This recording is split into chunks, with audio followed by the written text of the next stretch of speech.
start our eighth unit, that is the standardization of English language in India. Obviously, we know this is a India. Our language was not English, but it was introduced to us because it was a British colony once. So we have to understand that how it was implemented in the English education system, how it become a part of Indian education system, why it become compulsory for it, and now what was the basically what now we are going to take is to understand to I am going to elaborate the complete education system for you, which is divided into four parts. Okay, first of all, we have to see that what standardization of English language in India says, what it expects from you. It basically expects you to understand the thorough education system of India, first of all. Second thing, what we need to read is the basic contribution of the writers in English language. Who was the primitive writer who started writing in English language in India? Second thing, which is most important, is the people who took the initiative to introduce English language in Indian education system. What are the movements related to it? Who are the rulers or the officers who were posted in India for that? Who started the convent system in India? Who started the missionary system in India to introduce the English language, and it become a compulsory part of our life today? So first of all, we have to understand that what basically the standardization means, how a language is being standardized, and what is the education system of India. Now, if I start with the beginning, then I will say that complete education system of India is divided into four parts.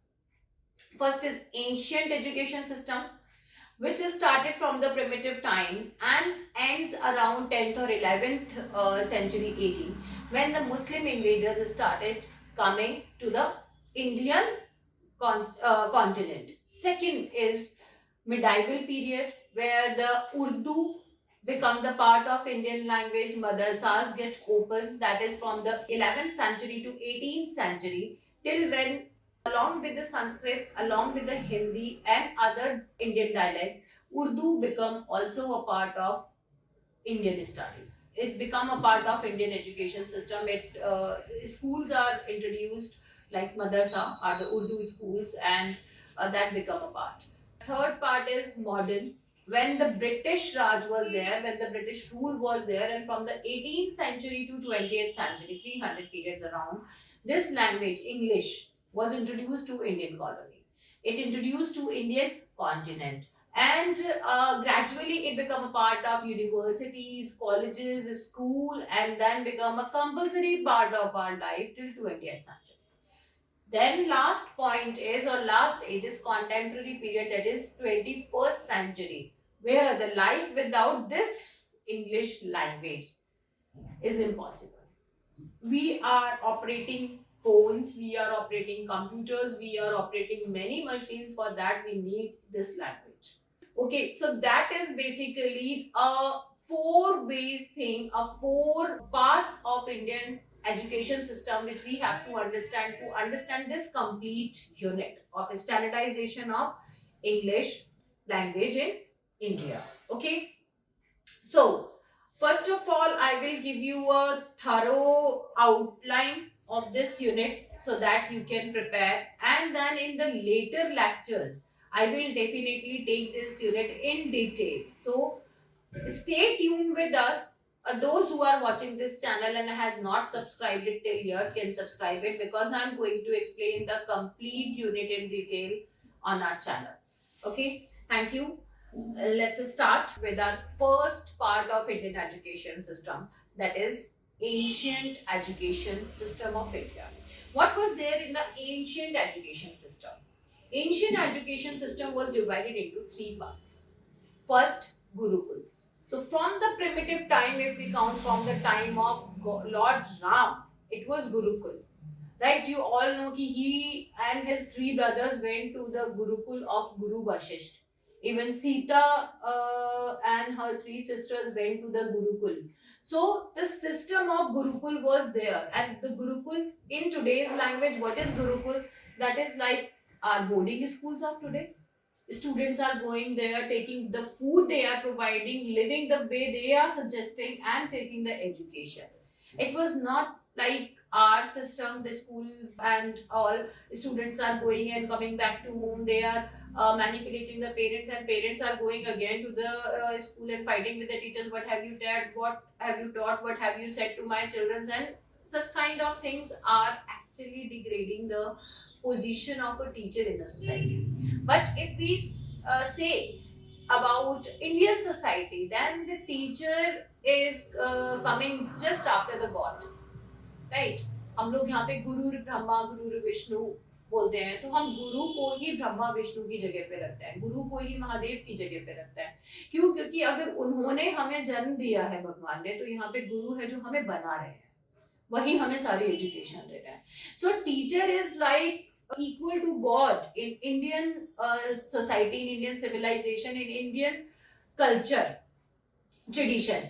In Gurukul system, basically the educations are in that way. They used to read Vedas, Puranas, because our Vedas are already filled with all kind of education which was necessary for the time period, because that time was not scientific. But we were giving the scientific education as well in our language. Right, obviously in our language. What kind of scientific education we were giving at that time? Many of the students must have this question in their mind. Ki yes, in the primitive time of Ram, in the primitive time of Krishna, in the maybe beyond that, after that, what kind of scientific education we were going? It's like India was the first country who started mathematics. India was the first country who started astrology. India was the first country who started astronomy. India was the first country which started other sciences, that like medical sciences was started in India. Charak का नाम आप सबने सुना होगा, तो Charak was the first person who started operations, who started plastic surgeries in India. ये सब India में फर्स्ट टाइम हुआ है। तो ये सारे के सारे मैथोडोलॉजी कहाँ से गई है? हमारी कंट्री से गई है, इंडिया से गई है ऑब्वियसली। तो in gurukuls, in these gurukuls you were getting all such kind of education you were needed. उनको सभी तरीके की एजुकेशन दिया जाता था। उनको ब्लैक मैजिक सिखाए जाते थे, उनको अर्थशास्त्र सिखाया जाता था, that is economics, Oracle economics, religion, ethics, morals, economics, complete आपके commerce and finances, everything was compiled in our four Vedas. Everything was compiled in our four Vedas. Even the education of art and singing was also given to the all the students, rather whether the student is of a son of a king or a son of some other merchant or someone. So equality was there, all was given there. अगर आप आज भी education system में देखते हैं, आपके ये जो भी केवीज हैं, एनवीएस हैं, ये संगठन जो हैं आपके केंद्रीय विद्यालय संगठन और नवोदय विद्या संगठन, इनके बारे में तो हम ये कह सकते हैं, even CBSE is also following the same thing. These संगठन, these organizations are giving the similar education. They used to ask a student to participate in sports, in defense, in your singing and dancing, in debates, and basic education is also there, right? So they put the mind of a child in each direction so that a child can recognize his innate powers. उसकी with birth power क्या है, उसका दिमाग किस में लगता है, वो पहचान सकता है। कब तक? Till the age of 15, that is till 10th, and after that he is free to choose his life. He can go for arts and commerce, he can go for medical, he can go for engineering, he can go for the arts, other subject, humanities, teaching line, or whatever he wants to choose. उसमें भी अपना subject choose कर सकता है। तो he has been given freedom at the age of 16 to choose his life, what he wants to be. This is education system which was initiated in our gurukuls. That was given, the base was taken from the Gurukul education system, and these are a part of your even higher education paper 1. They used to ask us questions to you, what are the policies, what is the mandatory age to do that, what is please decide for the examination of class 10. ये questions आपके आते हैं paper 1 के अंदर। Higher education का काम है, उसके अंदर आपके एक्ट्स आते हैं, पॉलिसीज आते हैं, and you all should be aware about our latest education policies. Do you all know we have a new education policy 2021? Narendra Modi has started with in the consultation with MHRD.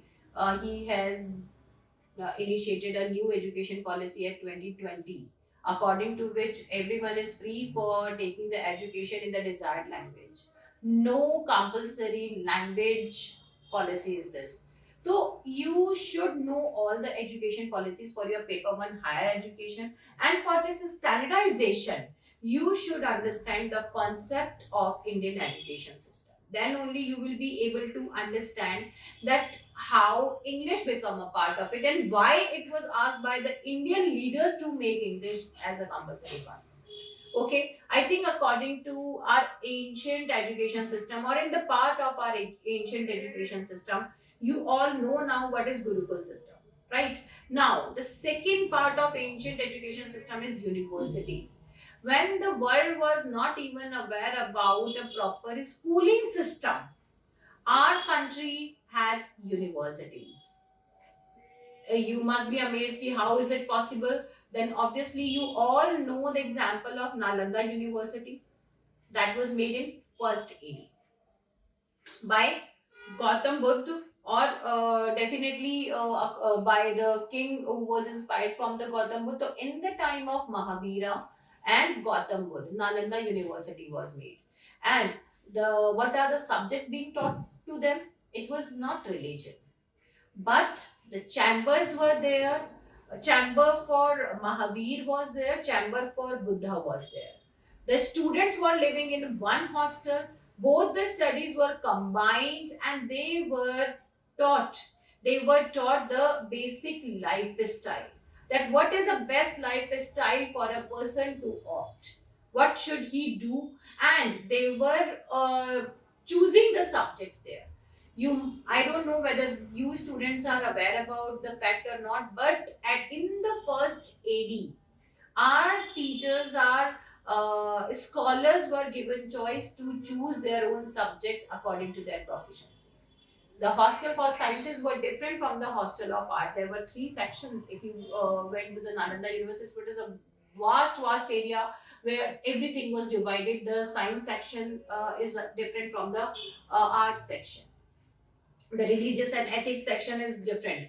And there is a very interesting fact about Nalanda University. When you enter the gate, you will see a big gate there, and that gate was guarded by three guards.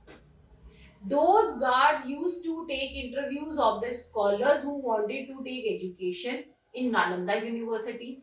And when the scholars get pass or the scholars give answers to the questions of these guards, then only the guards used to allow them to enter the gates of university. So even the guards are so much educated, even the guards are so much knowledgeable of that university that they used to take the first interview for to the scholars. And when the scholars do pass their interviews, when the scholar do pass the questions which was asked by the guards, then only they take the permission, or they granted the permission to enter the gates of Nalanda University. So this is how we were promoting the brilliance at that time, right? So this was our ancient education system. Now, the third part of our ancient education system was local temples. Those who were unable to get education in gurukuls, those students who were unable to get education in the bigger gurukuls, or the students who were not allowed to enter the premises of gurukuls, because gurukuls have a capacity of a student. They can only take an n number of students there. But after that, the students who wants to take education, they were asked to go to the local temples, because all the pandits, all the pujaris used to give them those basic education for a nominal fees or for free, right? Because our ancient education system does not ask for the fees, but the students used to offer the pujaris or the pandits or the teachers according to their capabilities, what they can offer them. Okay, that is like the gifts for them, or the according to their conveniences, they used to offer them the food or some other things for their livelihoods. Okay, so this was our ancient education system, which is divided into three parts. First is gurukuls, second part is local schools or temples which becomes the hub for education for the normal or poor section of people. And third was universities. University does not consider people on the basis of their poorness or their richness according to their finances, but the universities used to take only those students under their gates, those who have a caliber to have higher education.